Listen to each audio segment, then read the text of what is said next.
Hi all welcome back to our channel സുമിസ്ബുക്ക്. അപ്പോൾ ഇന്നത്തെ റെസിപ്പി ടിക്ടോക്കിലൊക്കെ ഒരു കാലത്ത് വൈറലായ ഒരു ചിക്കൻ ഫ്രൈഡ് റെസിപ്പിയാണ്. അപ്പം ഞാൻ ട്രൈ ചെയ്തപ്പോൾ സംഭവം പൊള്ളിയാണ്, എല്ലാവർക്കും ഭയങ്കര ഇഷ്ടമാവും. അപ്പോൾ വളരെ സിമ്പിളുമാണ്, നല്ല എളുപ്പത്തിൽ നമുക്ക് ഉണ്ടാക്കിയെടുക്കാം കേട്ടോ. അപ്പോൾ നമുക്കിത് എങ്ങനെയെന്നൊന്ന് കണ്ടിട്ട് വന്നാലോ. അപ്പോൾ ഇതാ അതിനുവേണ്ടി ഞാൻ ഇവിടെ ഒരു 300-400 ഗ്രാം ഏകദേശം അത്രയുള്ള ചിക്കൻ കഴുകി വൃത്തിയാക്കി എടുത്തിട്ടുണ്ട്. അതിലേക്ക് ഒരു 1.5 ടേബിൾ സ്പൂണുള്ള മുളക് പൊടിയും 1/2 ടീസ്പൂൺ അളവിലുള്ള മഞ്ഞൾപ്പൊടിയും പാകത്തിനുള്ള ഉപ്പും കൂടി എടുത്തിട്ടുണ്ട്. പിന്നെ 1/4 ടീസ്പൂൺ വീതം കുരുമുളക് പൊടിയും കുറച്ച് മല്ലിപ്പൊടിയും എടുത്തിട്ടുണ്ട്. അപ്പോൾ ഇത്രയും മിക്സ് നമുക്കിതിലേക്ക് ഇട്ട് കൊടുക്കാം കേട്ടോ. അപ്പോൾ അതും കൂടിയും ഇട്ടിട്ട് നമുക്ക് നന്നായിട്ടൊന്ന് മിക്സ് ചെയ്തെടുക്കാം ആദ്യം തന്നെ. അപ്പോൾ ഇത് നന്നായിട്ട് മിക്സ് ചെയ്തെടുത്തിട്ടുണ്ട്. ഇനി കുറച്ച് നേരം റെസ്റ്റ് ചെയ്യാൻ വെച്ചാൽ നല്ലതാണ്, ഇല്ലെങ്കിലും കുഴപ്പമൊന്നുമില്ല. അപ്പോൾ ശേഷം ഞാനൊരു പാൻ വെച്ചിട്ടുണ്ട്. അതിലേക്ക് നമ്മൾ ഈ പുരട്ടി വെച്ച് നോക്കണ ചിക്കൻ മൊത്തം ഇതിലേക്ക് ഇങ്ങനെ ഒന്ന് ഇട്ട് കൊടുക്കാം കേട്ടോ. അപ്പോൾ ചിക്കനും കൂടി ഇട്ടതിന് ശേഷം ഈ ബാക്കി വന്ന ഈ മസാല ഉണ്ടല്ലോ, ഇതിലേക്ക് നമുക്കൊരു 1/2 കപ്പ് അളവിലുള്ള വെള്ളവും കൂടി ചേർത്തിട്ട് മസാലയൊക്കെ നന്നായിട്ട് മിക്സ് ചെയ്തിട്ട് ഇതിലേക്ക് തന്നെ അങ്ങോട്ട് ഒന്ന് ഒഴിച്ചു കൊടുക്കാം. അപ്പം ഇതാ ഞാൻ ഇതുപോലെ നന്നായിട്ട് ഒഴിച്ചിട്ടുണ്ട്.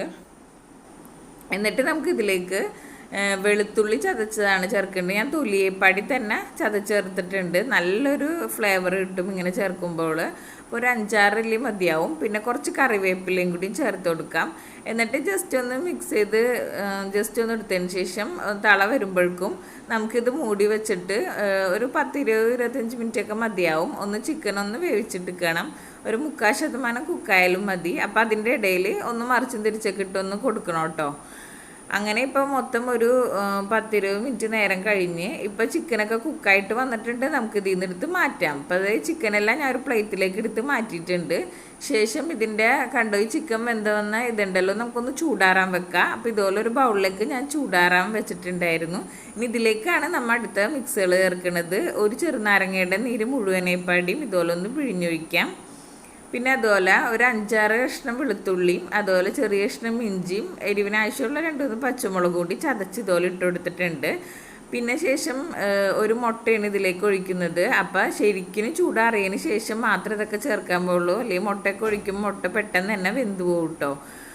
അപ്പം പിന്നെ ഇതിലേക്ക് 2 ടേബിൾ സ്പൂൺ അളവിലുള്ള കോൺഫ്ലവറും ഒരു 1.5 ടേബിൾ സ്പൂൺ അളവിലുള്ള മൈദപ്പൊടിയും കൂടി നമുക്ക് ഇതിലേക്ക് ചേർത്ത് കൊടുക്കാം.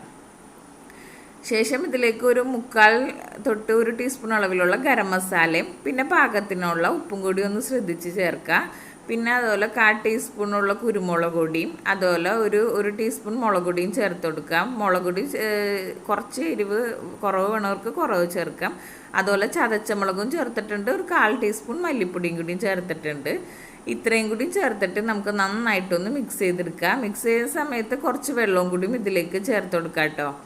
എന്നിട്ട് വെള്ളവും കൂടിയും ചേർത്തിട്ട് പാകത്തിനുള്ള ഉപ്പൊക്കെ ഒന്ന് ശ്രദ്ധിച്ചിട്ട് നോക്കാം. എന്നിട്ട് ഇതുപോലുള്ളൊരു ബാറ്ററാക്കി എടുക്കുക. ഇനി നമ്മളിപ്പോൾ ഫ്രൈ ചെയ്ത് മാറ്റി വെച്ച് നോക്കണ ചിക്കൻ ഉണ്ടല്ലോ, ആ ചിക്കനെല്ലാം ഇതുപോലെ ഇട്ട് കൊടുത്തിട്ട് ഒന്ന് നന്നായിട്ട് മിക്സ് ചെയ്തെടുക്കുക. അപ്പോൾ മിക്സ് ചെയ്തതിന് ശേഷം ഇതൊരു 15 മിനിറ്റ് നേരം ഒന്ന് റെസ്റ്റ് ചെയ്യാൻ വെക്കാം കേട്ടോ. ഇപ്പോൾ ഒരു 15 മിനിറ്റ് നേരം കഴിഞ്ഞിട്ട് നമുക്ക് കുറച്ച് ഓയിൽ ഒഴിച്ചിട്ട് അതിലേക്കൊന്ന് ഫ്രൈ ചെയ്തെടുക്കുക. അപ്പോൾ ഓരോ ചിക്കനും ഇതുപോലെ എടുത്തിട്ട് ഇങ്ങനെ നിരത്തി ഇട്ട് കൊടുക്കുക നമുക്ക്. ഇതുപോലെ ഞാൻ ഇട്ടിട്ടുണ്ട്. ഇനി ബാക്കി വന്ന ഈ മസാല ഉണ്ടല്ലോ, ഇത് കളയരുത് കേട്ടോ, ഇത് മാറ്റി വെക്കണം, നമുക്ക് ആവശ്യമുണ്ട് ലാസ്റ്റ്. അപ്പോൾ ശേഷം ഇനിയിപ്പോൾ ഓൾറെഡി ചിക്കൻ വെന്ത് കഴിഞ്ഞതിനോട് പെട്ടെന്ന് തന്നെ ഇതിലിട്ടൊന്ന് ഫ്രൈ ആക്കാനുള്ളൂ. ഓവർ ഡീപ്പ് ഫ്രൈ ചെയ്യരുത്, ചിക്കൻ്റെ സോഫ്റ്റ്നെസ് പോവും. അപ്പോൾ വെന്ത് കഴിഞ്ഞ ചിക്കൻ അതിനോട് ജസ്റ്റ് ഇതുപോലെ ഒന്ന് കളർ ചേഞ്ച് ചെയ്യണ വരുമ്പോൾ ഒന്ന് ഫ്രൈ ചെയ്തെടുത്താൽ മാത്രം മതി. അപ്പോൾ അതേ ഇത്രേ ഉള്ളൂ, എല്ലാം ഏകദേശം ഫ്രൈ ആയി വന്നിട്ടുണ്ട്. ഇനി ഇതിൽ നിന്നെടുത്ത് നമുക്കെല്ലാം മാറ്റാം.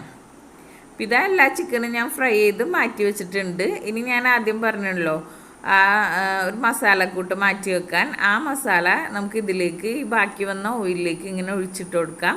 എന്നിട്ട് ജസ്റ്റ് ഒന്നിങ്ങനെ ചിക്കി കൊടുക്കാം. എന്ന് വെച്ചാൽ മുട്ടയൊക്കെ ഒഴിച്ചിട്ടുണ്ടല്ലോ, അപ്പം ഈ മസാല കളയരുത്, ഇതും കൂടിയും കൂട്ടി കഴിക്കാനാണ് ഈ ചിക്കൻ ഫ്രൈക്ക് പ്രത്യേക ടേസ്റ്റ്. അപ്പോൾ ഇതുപോലെ പെട്ടെന്ന് തന്നെ ഒന്ന് ഫ്രൈ ആയി കിട്ടും. കണ്ടോ, ഇതുപോലെ ഒന്ന് ചിക്കി എടുക്കുക മസാല മൊത്തം. എന്നിട്ട് നമുക്ക് ഫ്രൈ ചെയ്ത് മാറ്റി വെച്ചിരിക്കുന്ന ചിക്കൻ്റെ മുകളിലേക്ക് ഇങ്ങനെ നിരത്തിയിട്ട് കൊടുക്കാം. അപ്പോൾ ഇത്രേ ഉള്ളൂ, വളരെ സിമ്പിളായിട്ടുള്ള നമ്മുടെ ചിക്കൻ ഫ്രൈ റെഡിയായി. വളരെ ടേസ്റ്റിയാണ്, ഒരു വെറൈറ്റി ടേസ്റ്റ് തന്നെയാണ് കേട്ടോ. അപ്പോൾ എല്ലാവരും ഒന്ന് ഉറപ്പായിട്ടും ട്രൈ ചെയ്ത് നോക്കണം. ഉറപ്പായിട്ട് ഇഷ്ടമാവും. അപ്പോൾ ഇത് പത്തിരിക്കൊപ്പം ചപ്പാത്തിക്കൊപ്പം എല്ലാത്തിൻ്റെ ഒപ്പം കഴിക്കുക. പൊറോട്ട ഞാനിവിടെ ബ്രെഡും മയോണൈസും ഉണ്ടാക്കി വെച്ചിട്ടുണ്ട്, അതിൻ്റെ ഒപ്പം കഴിക്കാനും നല്ലൊരു സൂപ്പർ കോമ്പിനേഷനാണ്. അപ്പോൾ എല്ലാവരും ഒറ്റത്തവണ ഒന്ന് ട്രൈ ചെയ്ത് നോക്കുക. വീഡിയോ ഇഷ്ടപ്പെട്ടെങ്കിൽ ഉറപ്പായിട്ടൊന്ന് ലൈക്ക് ചെയ്തേക്കുക. അതുപോലെ സബ്സ്ക്രൈബ് ചെയ്യാത്തവരുണ്ടെങ്കിൽ സബ്സ്ക്രൈബ് ചെയ്ത് അടുത്തുള്ള ബെൽ ബട്ടണിൽ ഓളും കൂടി ഒന്ന് പ്രസ് ചെയ്തേക്കണേ. അതുപോലെ അറിയാത്തവർക്കൊക്കെ മാക്സിമം ഒന്ന് വീഡിയോ ഷെയർ ചെയ്ത് കൊടുക്കുക. Thanks for watching. ബൈ.